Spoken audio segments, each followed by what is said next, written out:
जिला दुर्ग का, जहां से हमारे सहयोगी सुबोध तिवारी जुड़ चुके हैं। जी सुबोध जी, जैसा कि आगामी दिनों में आने वाले कई त्योहार हैं, पहले नवरात्रि, उसके बाद दीपावली का भी पर्व होगा, तो शहर में शांति व्यवस्था बनाए रखने के लिए पुलिस क्या कुछ कार्य कर रही है? शांति व्यवस्था बनाए रखने को लेकर तो लगातार जो शांति समितियां उनके साथ तो बैठकें होती रहती हैं।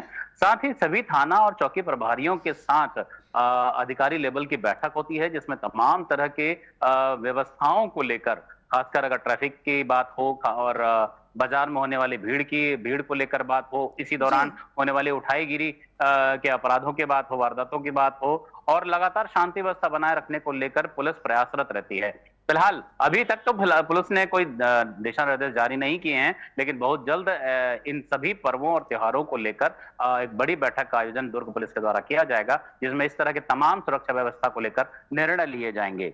दूसरी बात है कमलेश्वरी जी की एक तरफ राज्य शासन, केंद्र शासन किसानों की बढ़ोतरी को लेकर, किसानों की विकास को लेकर और फसलों में वृद्धि को लेकर एक काफी तरह के प्रयास करती है। उसी तरह के एक प्रयास के तहत एग्री स्टेक, माफ कीजिएगा, एग्री स्टेक किसान जी। पोर्टल बनाया गया। उस पोर्टल में सभी किसानों को, जो पहले किसी छत्तीसगढ़ के पोर्टल में भी वहां पर उनका नाम दर्ज था, बावजूद इसके एग्री स्टेक किसान पोर्टल में भी उनको अपना पंजीयन कराना जरूरी है, तभी वह इस वर्ष का धान उस पोर्टल के माध्यम से बेच पाएंगे।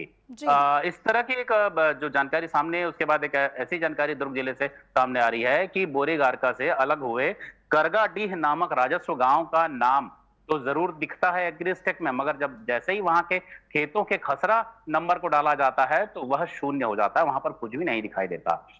ऐसे में जब पंजीयन की तिथि जो है वह अभी जो चल रही है, उसी दौरान किसानों को एक बड़ी इस तरह की परेशानी का सामना करना पड़ रहा है कि वह अपना पंजीयन करा ही नहीं पा रहे हैं। ऐसे में तमाम दुश्चिंताओं के शिकार भी हो रहे हैं। इस पूरी समस्याओं के, इस तरह की जितनी समस्याएं हैं, उसे लेकर किसानों ने जिम्मेदार अधिकारियों से बात की, तो अधिकारियों का एक रटा रटाया सा जवाब है कि इसे स्टेट की टीम ही ठीक करेगी, और उन्हें लिखा जा चुका है, चिट्ठी लिखा जा चुका है, बात की जा चुकी है, लेकिन अब तक सुधार नहीं हुआ है।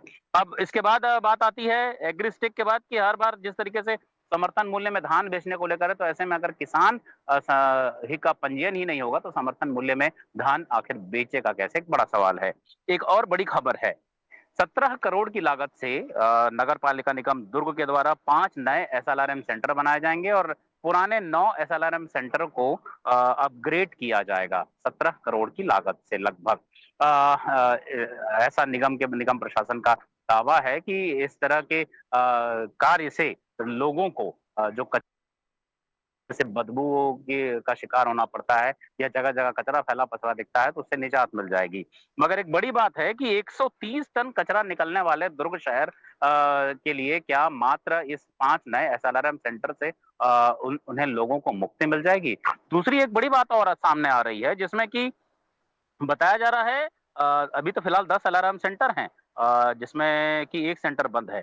लेकिन एक और बड़ी बात इसी में सामने आ रही है कि प्रोसेसिंग प्लांट को लेकर, प्रोसेसिंग प्लांट लगाया जाना था पोटिया कला में, लेकिन पोटिया वार्ड के लोगों ने विरोध कर दिया कि यह 100 टन के निष्पादन का अगर एक प्लांट यहाँ लगेगा तो वो लगातार बदबू बीमारी से परेशान होंगे, जगह जगह कचरा दिखेगा, फैला दिखेगा, क्योंकि सफाई कर्मी कितना भी कोशिश कर ले, 100 टन कचरे को एकत्र करके मशीन में डालना और उसका निष्पादन करना काफी कठिन कार्य है। तो फिर भी निगम अधिकारियों द्वारा इसे लेकर काफी समझाइश दी गई लोगों को, बावजूद इसके वार्डवासी नहीं माने हैं और प्रोसेसिंग प्लांट की जो योजना है अभी भी अधर में लटकी हुई है।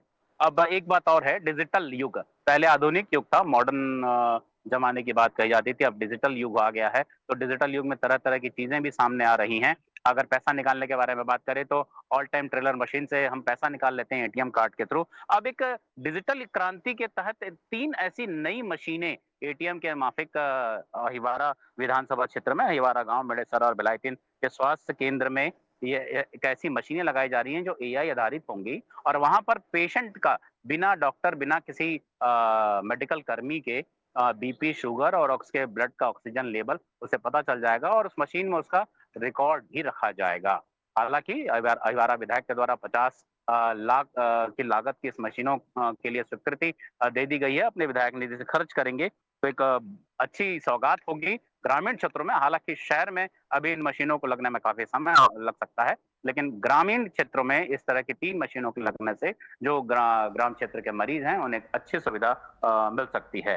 अब जी। भिलाई दुर्ग के बारे में बात करें तो पहले इसे एजुकेशन हब के रूप में देखा जाता था, कहा जाता था। काफ़ी बड़ी संख्या में यहाँ के बच्चे तमाम राष्ट्रीय स्तर के प्रतियोगी परीक्षाओं में नाम रोशन करते थे, अच्छे अंकों से प्राप्त होते थे। तो अब दुर्ग भिलाई के को अब नशे का गढ़ भी कहा जाने लगा है। बहुत पहले हमने इसे लेकर सुलगते सवाल में खबर भी जी। उठाया था, इस पर तमाम तरह की बातचीत भी हुई थी कि नशे का गढ़ बनता जा रहा है दुर्ग जिला। तो अब वह साबित भी होता है, क्योंकि लगातार पुलिस की कार्रवाई जारी जरूर है, लेकिन जिस तरीके से मादक पदार्थ गांजे और चिट्टा के तस्कर पकड़े जा रहे हैं, उससे यह साफ जाहिर होता है कि यह नशे का हब बन चुका है, जो कि उड़ीसा के रास्ते छत्तीसगढ़ में आता है और दुर्ग से होते हुए तमाम दूसरे प्रदेशों में बेचा जाता है, इसकी तस्करी की जाती है। हालांकि बात करें कि जो पुलिसिया कार्रवाई की, तो हालांकि जी। लगातार कार्रवाई जारी है। और अगर नए ताजा मामले के बारे में बात करें तो अभी 22 किलो गांजा जब्त किया गया है और उसके आरोपी भी पकड़े गए हैं। लेकिन पिछले जो 60 लाख के गांजे की बड़ी मात्रा पकड़ी गई थी और जो चिट्टा पकड़ा गया था बड़ी मात्रा में, और उसका एक आरोपी जो फरार है, फिलहाल जी। फिलहाल पुलिस उस फरार आरोपी को, जो कि उसका सरगना भी बताया जाता है, जिसका नाम गुरजीत सिंह उर्फ रूड है, उस तक अब तक पुलिस नहीं पहुंच पाई है। कमलेश्वरी जी। जी बिल्कुल, लगातार पुलिस अपना कार्य कर रही है, बावजूद इसके नशे के जो है मामले लगातार बढ़ते जा रहे हैं। अब देखने वाली बात होगी कि जिले में नशे के जो मामले हैं वो कब तक कम हो पाते हैं। फिलहाल तमाम जानकारियों के लिए आपका धन्यवाद सुबोध। और यह थे हमारे सहयोगी सुबोध तिवारी जिन्होंने बताया कि पहले दुर्ग भिलाई जो है एजुकेशन का हब कहा जाता था, लेकिन अब नशे का हब बनते जा रहे हैं। इसको लेकर हालांकि पुलिसिंग भी तत्पर है और पुलिस लगातार कार्यवाही कर रही है, बावजूद इसके लगातार नशे के कई बड़े मामले सामने आते हैं। बता दें कि नशे की वजह से कई बार ऐसे गंभीर अपराध भी होते हैं जो मौतों का कारण भी बन जाते हैं। ऐसे कई मामले सामने आ चुके हैं जब नशे की वजह से किसी के रेप या फिर हत्याएं भी हुई। अब देखने वाली बात होगी कि दुर्ग जिले में नशे को कंट्रोल कर पाने में पुलिस आखिर कब तक सफल हो पाती है।